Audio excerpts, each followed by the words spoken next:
जिज्ञासु मित्रों, बहुत बहुत अभिनंदन है। स्वागत है आप सभी का दिव्य सृजन में।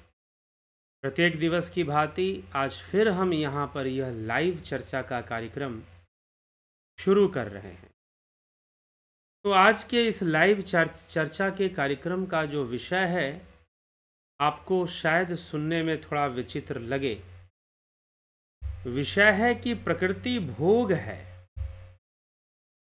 और पुरुष भोगता है।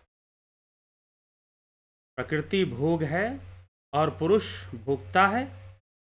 भला यह कैसे संभव है? और पुरुष को भोक्ता कहना क्या उचित है? तो पिछले व्याख्यान में आपने सुना कि वह परमात्मा ज्योति स्वरूप है। ज्योतिषाम अपि तज्ज्योति तमसः परम उच्यते ज्ञानम ज्ञेयम ज्ञान गम्यम हृदय सर्वस्व विष्ठितम। ज्योतियों की वह परम ज्योति, ज्योतियों की वह परम ज्योति परमात्मा, सबके हृदय में वास करना, हृदय सर्वस्व विष्ठितम, वह परम ज्योति है परमात्मा। तो ज्योतियों की वह परम ज्योति, वही तो क्षेत्रज्ञ है।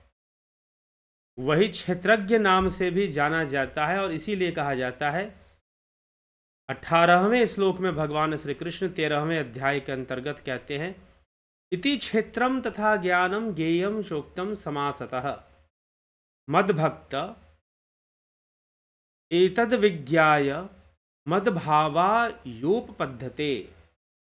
मतभावायोपद्धते। इस प्रकार क्षेत्र तथा ज्ञान और ज्ञेय को संक्षेप में कहा गया है। क्षेत्र तथा ज्ञान को, ज्ञेय जो जानने योग्य है वह क्षेत्रज्ञ, संक्षेप में कहा गया है। जो भक्त है इसको तत्व से जानकर मेरे भाव को प्राप्त हो जाता है। जो क्षेत्र और क्षेत्रज्ञ को जान जाता है, यह प्रकृति क्षेत्र है। और क्षेत्रज्ञ अर्थात इसको जानने वाला और इसको भोगने वाला क्षेत्रज्ञ है। जो क्षेत्रज्ञ, जो जानेगा वही तो भोगेगा। तो वह पुरुष सबसे बड़ा भोक्ता। देखिए, इस संसार में पुरुष तो निर्लिप्त भोक्ता है ही।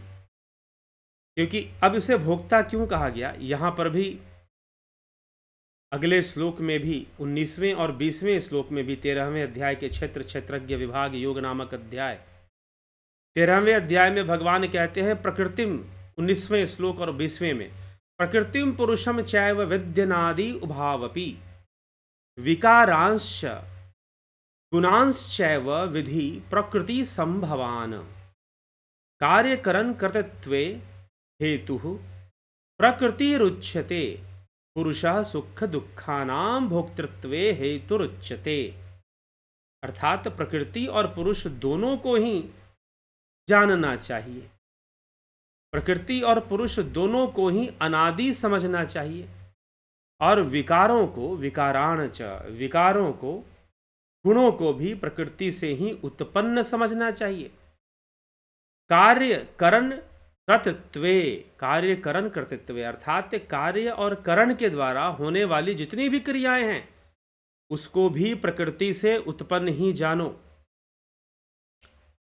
ध्यान दीजिएगा जो शब्द कहे जा रहे हैं। प्रकृति ही हेतु कही जाती है। किसके? कार्य की। जितने भी कार्य हो रहे हैं उसका हेतु प्रकृति। कैसे है बताएंगे। सुख दुखों के भोक्तापन में पुरुष को हेतु कहा गया है। जितना भी कर्म हो रहा है उसका हेतु प्रकृति। कर्म कैसे हो रहा है? गुणों से हो रहा है। तो भगवान फिर से इस श्लोक का अर्थ समझिए। प्रकृति और पुरुष दोनों को ही अनादि समझना चाहिए। लेकिन बट विकारों तथा गुणों को भी प्रकृति से उत्पन्न समझना चाहिए। कार्य और करण के द्वारा होने वाली क्रियाओं को भी प्रकृति से ही उत्पन्न समझना चाहिए। इसका हेतु प्रकृति ही है। लेकिन जो सुख और दुख का भोक्तापन है उसका हेतु पुरुष है। उसका हेतु पुरुष है। मतलब जो सुख मिल रहा है विषयों में, चाहे दुख मिल रहा है, उसका हेतु वह पुरुष ही है। उसका हेतु कौन है? वह पुरुष ही है। तो प्रकृति और पुरुष दोनों को ही अनादि समझो और विकारों को तथा गुणों को भी प्रकृति से उत्पन्न समझो। कार्य और कर्म द्वारा होने वाली क्रियाओं को भी प्रकृति का ही हेतु है। प्रकृति ही हेतु कही जाती है सभी कार्यों में, सभी क्रियाओं में, सभी कर्मों में।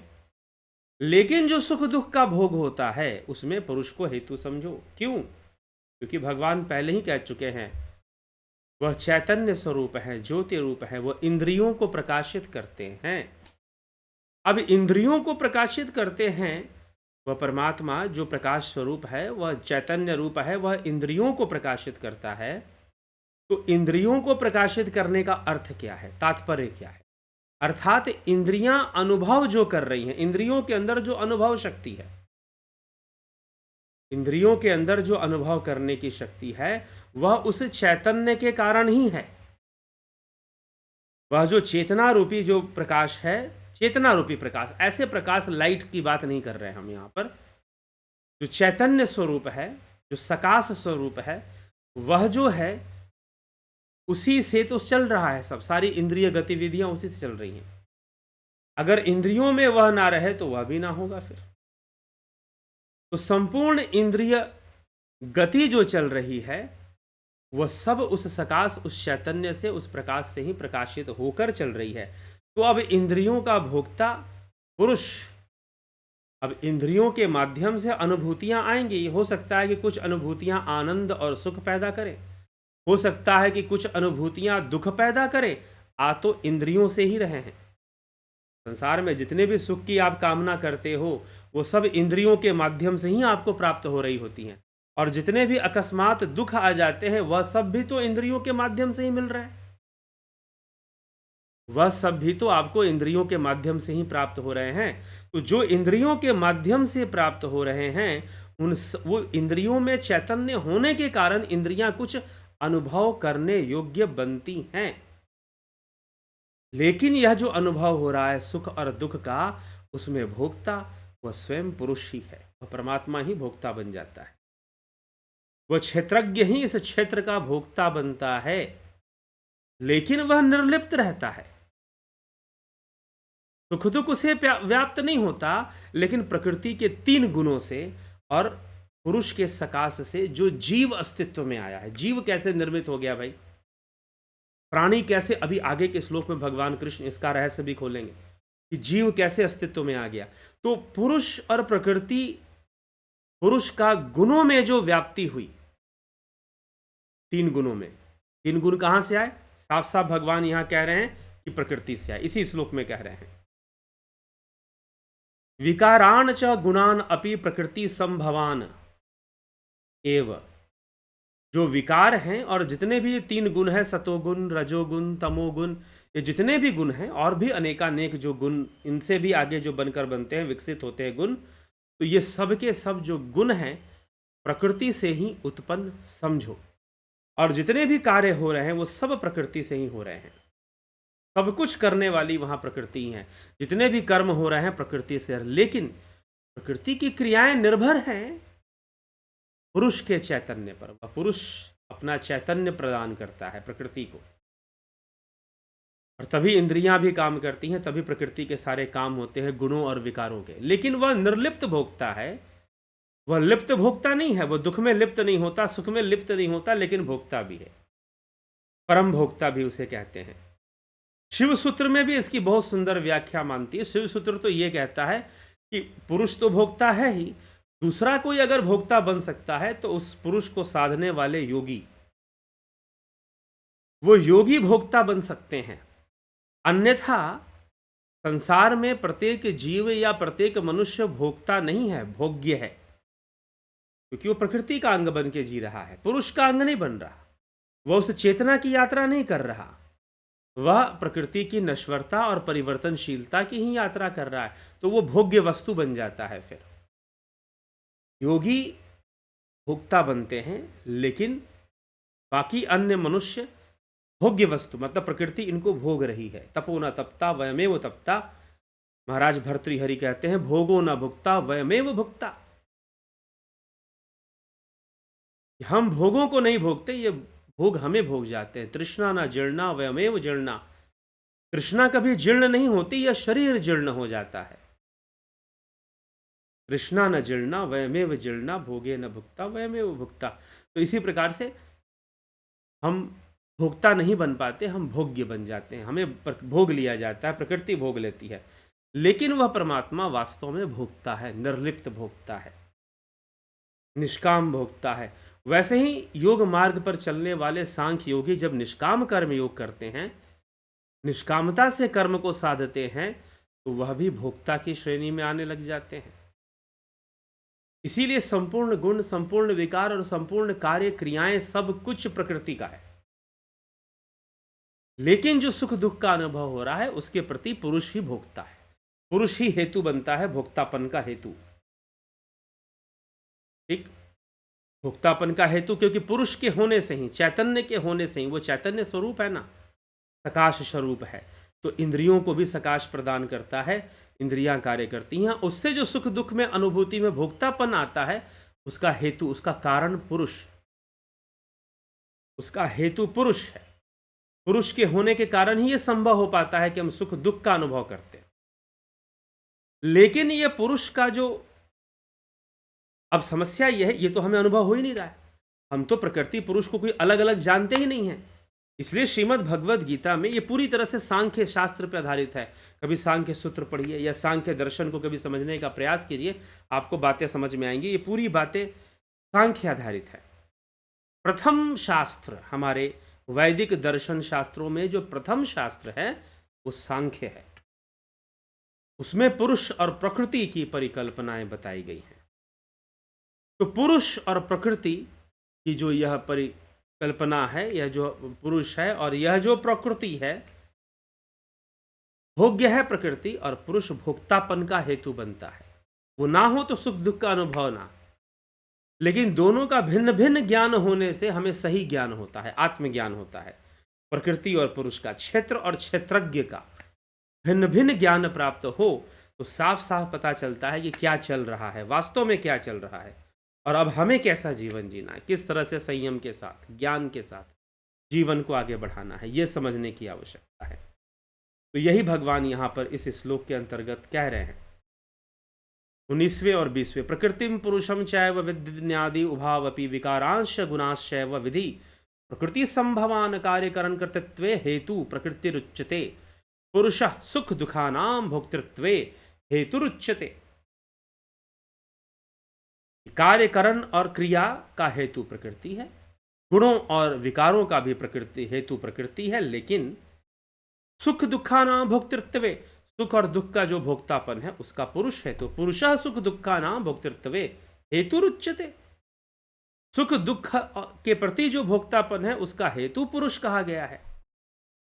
पुरुष के होने के कारण, उस चेतना के होने के कारण सुख दुख की अनुभूति हो रही है, और वही वो पुरुष ही भोगता है। फिर वो ना रहे तो भोग भी ना रहे, फिर भोगने का अनुभव भी ना रहे। फिर अब भोग सुख के रूप में भी आ सकता है, दुख के रूप में आ सकता है, लेकिन ज़्यादातर जब भोग कहा जाए तो लोगों को संसार की सुख सुविधाएं और बहुत तरह की चीज़ें नज़र आने लग जाती है। भोग मतलब ये सब चीज़ें, जी नहीं, भोग मतलब सुख भी हो सकता है, भोग मतलब दुख भी हो सकता है, कष्ट बीमारियां, यह भी तो भोग ही है, मृत्यु भी तो भोग ही है जीव के लिए। तो यह सब भोग चलता रहता है, ये सब भोक्तापन बना रहता है, तो पुरुष के होने के कारण। और जब इन दोनों का, क्षेत्र क्षेत्रज्ञ कहने का मतलब पुरुष और प्रकृति का सही सही भेद ज्ञान प्राप्त हो जाए, पुरुष और प्रकृति का सही सही भेद ज्ञान प्राप्त होने से स्वरूप का भी ज्ञान होगा, आत्मा का भी ज्ञान हो जाएगा, फिर विवेक जागृत होगा। विवेक हेतु यही है। अगर हम योग सूत्र में पढ़े तो वहां तो हेतुर विवेक, जो विवेक का हेतु है वह यह ज्ञान है, पुरुष और प्रकृति का भेद ज्ञान होना। पुरुष और प्रकृति का भेद ज्ञान होने से ही विवेक जागृत होता है और सही मार्ग प्राप्त होता है, और सही मार्ग प्राप्त होने से आत्मा का ज्ञान हो जाता है। पुरुष का भिन्न ज्ञान होने से आत्मा का ज्ञान हो जाएगा। ठीक, तो इस प्रकृति से लगा हुआ पुरुष भोक्ता बनता है,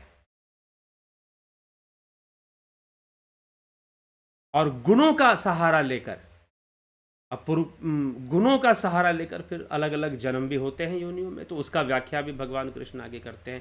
तो चलिए इसी के साथ हम अभी इस चर्चा को विराम देंगे, लेकिन यह भेद, यह विवेक हो, अब यह विवेक हमें प्राप्त हो जाए, अर्थात पुरुष और प्रकृति का भेद ज्ञान अगर हो जाएगा तो हमें विवेक भी प्राप्त हो जाएगा। अब हमें यह विवेक प्राप्त हो और पुरुष प्रकृति का अलग अलग ज्ञान हो, तो पुरुष की ओर जब हम बढ़ेंगे, पुरुष को जानने के मतलब हम चैतन्य को जानने की कोशिश करेंगे, आत्मा को जानने की कोशिश करेंगे और ध्यान योग करेंगे। ध्यान योग करेंगे सही विधि से, सही प्रोसेस से, तो यह ज्ञान भी हो जाएगा, प्रकृति अलग पुरुष अलग, यह ज्ञान भी हमें होने लगेगा।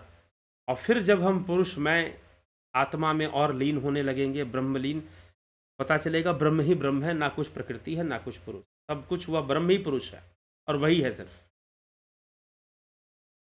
इसलिए अथर्व श्रुति में जड़ और चेतन, जड़ मतलब प्रकृति, चेतन मतलब वह परमात्मा, जड़ और चेतन यह ब्रह्म की ही संतानें मानी गई हैं, संतानें बताई गई हैं अथर्ववेद के अंदर। किसको? ब्रह्म और चेतना को। ठीक है। किसी महानुभाव ने एक रिक्वेस्ट किया कि आप इसी तरह से वेदों की भी थोड़ी हमें जानकारी दें कि वेदों में क्या लिखा है, कैसे। जरूर समय है और हम करेंगे, आप लोग बस जुड़े रहें, बने रहें। वैदिक सूत्रों पर भी इस चैनल पर व्याख्याएं जरूर आएंगी, लेकिन अभी उसके पहले बहुत कुछ है जो चर्चा में लेना है, लिया जाएगा। वैदिक सूत्रों का भी एक कार्यक्रम शुरू किया जाएगा। तो यह हमें समझना है, यह विचार हमें देखना है और यह विचार हमें समझना है। ठीक है। तो इसको हम समझें, और समझने के लिए प्रैक्टिकल जरूरी है, ध्यान योग जरूरी है। यह ध्यान योग का ऑनलाइन कोर्स 20 अप्रैल से शुरू हो रहा है। आप जरूर इसका लाभ उठाइए। Duration 1 month, guided meditation, transcendental meditation, spiritual healing, join Jupiter and sun membership join कर कर आप इससे लाभान्वित होइए। ध्यान योग के साथ प्राकृतिक चिकित्सा का भी कोर्स चलता है और ऑफलाइन कार्यक्रम वाराणसी के अंदर होने वाला है इस शिव कथा ज्ञान यज्ञ के अंतर्गत। आप जरूर इसका लाभ उठाइए। और फिर एक स्वास्थ्य शिविर का भी आयोजन है, और कुछ प्रश्न आप पूछना चाहें तो जीवन संबंधी प्रश्न भी पूछ सकते हैं। तो चलिए, व्यक्तिगत रूप से संपर्क भी कर सकते हैं। ध्यान योग भी अगर आपको करना है तो संपर्क करेंगे, डिटेल्स लेंगे। 9661802459 पर आप संपर्क कर कर ध्यान योग के सारे डिटेल्स प्राप्त करेंगे जो 20 अप्रैल से शुरू होने वाले हैं।